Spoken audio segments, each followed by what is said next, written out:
Hello everyone, I hope you're all well. Today I had the perfect spring day, like glorious blue skies, daffodils are out, just walking around London, truly living my best life. Today I went to Trafalgar Square, which is one of my favourite parts of London, and I know it's like the most touristy part as well, but I have so many sentimental kind of connections to Trafalgar Square.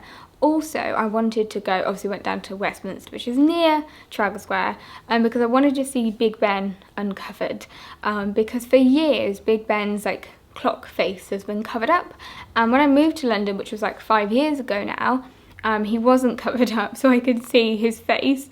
I have a very emotional connection apparently to Big Ben. But it's been covered up for years now, and I also felt really sorry for the tourists who came to London specifically to get that like a famous shot of, you know, a selfie with the tower behind you, but having not, it just like having scaffolding in the picture. And so I hadn't seen it for a really long time, so I wanted to go and see his face, so that's what I did. That was literally one of the main reasons. When I said to Ben about wanting to go out to see that, I think Ben looked at me, because obviously he's a Londoner, I think he looked at me like I was slightly mad, but very emotionally connected apparently. When I was a little girl, I used to come down to London with my mum every so often, and it was nearly always for my birthday, and so many of my trips were to the National Portrait Gallery, which is currently closed unfortunately. It's back in next year I think. But I had so many memories because I was a massive geek. I would basically want to come and look at the Tudor portraiture. So I just kind of stared at these kind of, all these like historical figures that I was obsessed with, and it just was always so magical. Or I came down to the Imperial War Museum because I'm also obsessed with World War II, and that's how I used to spend my birthday, just doing the most geeky things. I also went to the Tower of London, I remember. I always had this like connection to feeling very at home there because it was somewhere that I was familiar with, and it was also where I had my first job in London, not the National Portrait Gallery, Trafalgar Square in general. My first job as a bookseller was at Trafalgar Square. I really loved that job, but just kind of looking back, so many of my nice memories are having lunch in St James's Park, walking around Covent Garden after work, spending my lunch break just sitting and looking at the lions. Like, it is kind of like slightly fairy tale to me. In conclusion, I just love this area of London, and that's obviously why I film it, like all of my videos that I've done of me walking around London in places that I really love. And I think when you watch them back, or I hope that comes across, I hope when people watch my videos that they can really tell that I love the places that I'm in. And I really do view my videos in some way as a kind of love letter to London, or love letter to my experience in London. So I went for a walk around the gallery, taking a book with me, which is one of my favourite things to do, especially if you go to the gallery kind of in the morning, so you can get it a tiny bit quieter and kind of have some time to yourself before everybody else kind of comes in. And I also went book shopping because I cannot be stopped, evidently. As I've mentioned in quite a few videos now, I've actually been on a book buying ban, which I've taken a break from in March, but I'm going back on in April, and then I'm going to be off it again in May because I'm getting married, and I think that on our honeymoon we will both be buying books, and therefore I don't want to be on a ban for that.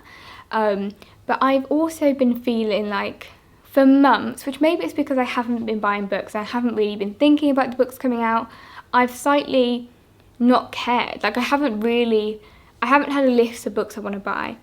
Then March hit me and I want to buy every book. I have so many books on my list at the moment that I want to buy. I also find it so interesting because my book buying habits are so linked to how I'm feeling and how I'm looking for serotonin, because I've been so busy with work at the moment that I have not been giving myself time to do anything but work, because I think I've also realised that I'm a bit of a workaholic, which is interesting, but I definitely have been noticing when I'm tired and all these other things that I just want to buy things, I want to like own things to look forward to, you know, to have that brief moment of serotonin.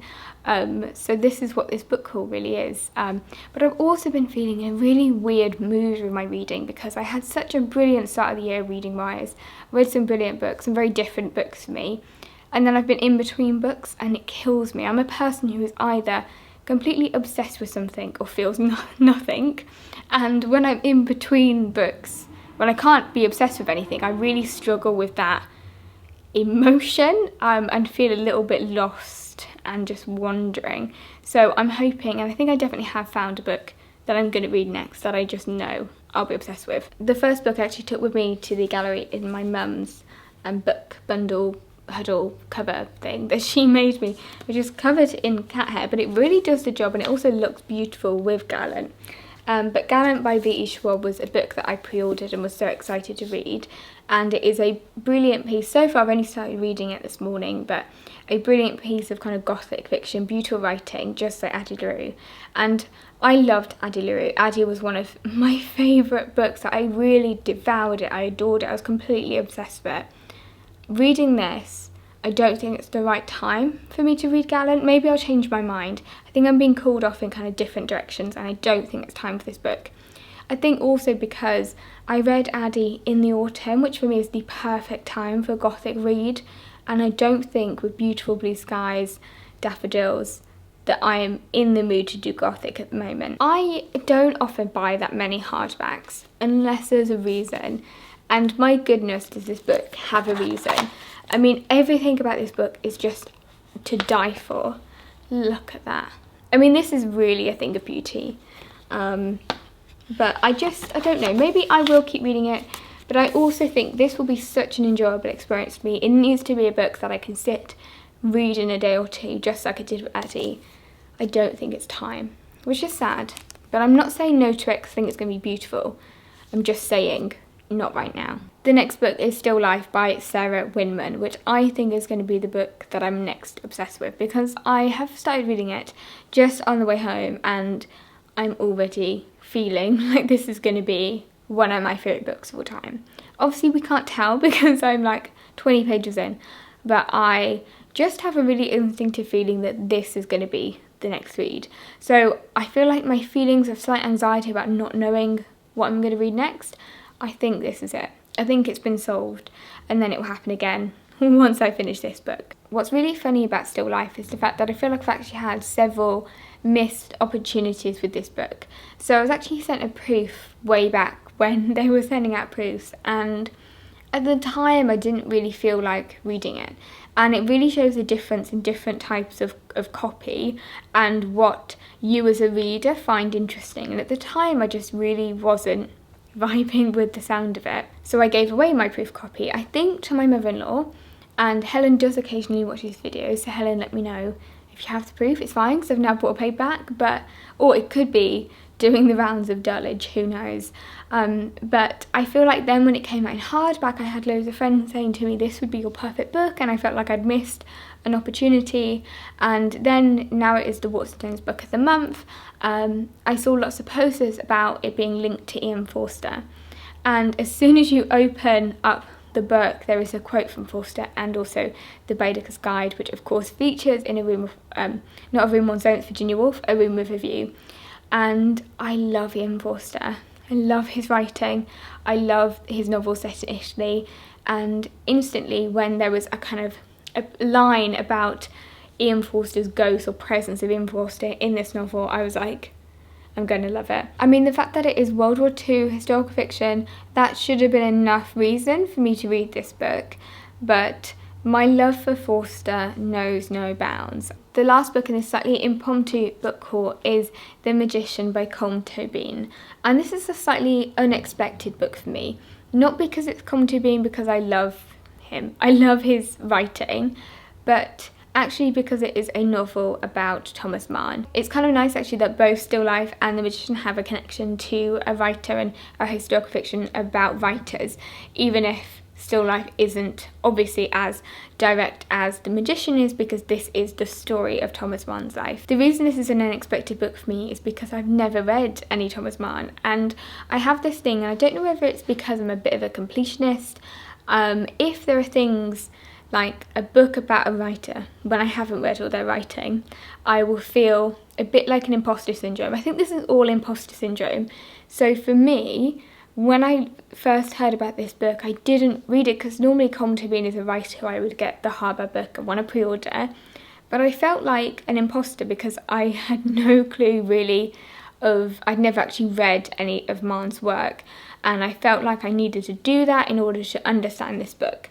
which obviously is not the purpose of Colm Tóibín writing, and therefore I should be able to read this book and understand his life and actually probably give even better meaning to when I go off and read, I don't know, The Magic Mountain or Death in Venice. But I often like to do my research first, so I'm kind of intrigued by myself that I've chosen to go straight into a novel.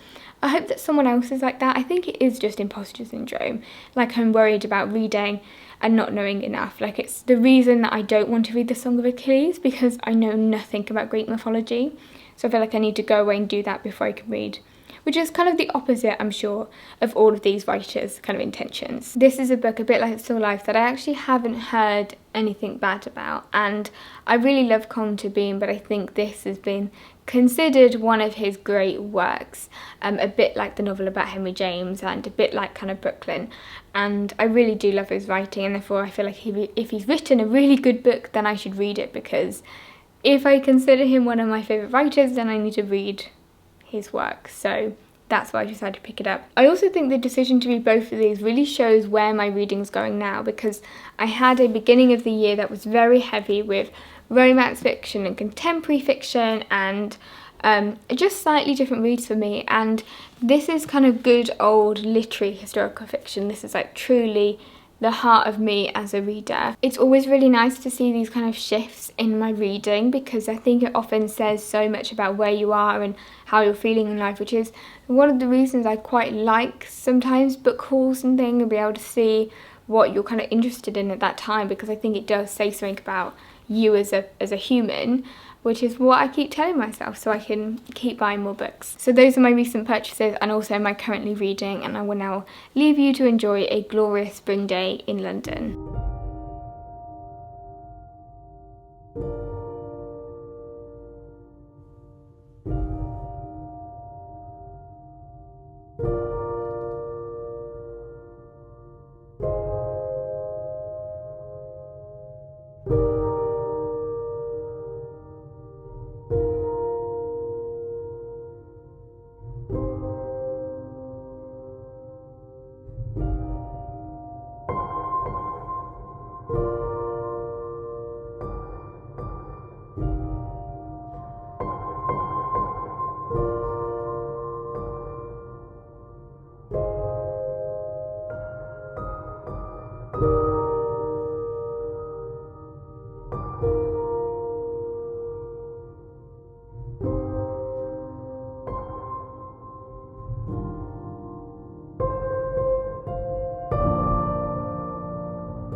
Thank you so much for watching this video. I hope you enjoyed it.